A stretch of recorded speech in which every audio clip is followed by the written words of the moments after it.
الأخرى يحطها.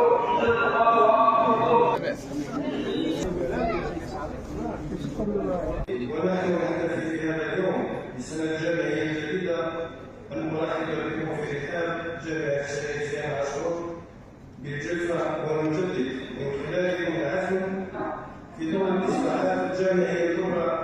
نحن الآن متواجدون بجامعة الشهيد زيان عاشور بالجلفة، وبمناسبة انطلاق الموسم الجامعي الجديد كانت الجامعة قد نظمت يعني مراسم الافتتاح بحضور السيد الأمين العام لولاية الجلفة وضيوف الجامعة من مسؤولين محليين ومنتخبين وكل السلطات، بالإضافة إلى حضور الأسرة الجامعية بكل مكوناتها.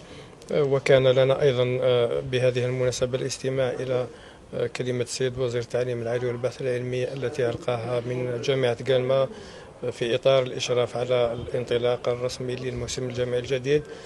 توجيهات سوف تؤخذ بعين الاعتبار. جامعة الجلفة هذه السنة تعززت بملحقات كلية الطب التي احتضنت 188 طالب جديد، كلهم يعني كل واحد منهم هو مشروع طبيب، بالإضافة إلى تسجيل 102 يعني طالب في تكوين طبيب بيطري وعدة تخصصات نوعية أخرى تم استحداث هذه السنة، وسنكمل إن شاء الله في نفس المنحى التصاعدي من أجل استحداث تكوينات نوعية أخرى.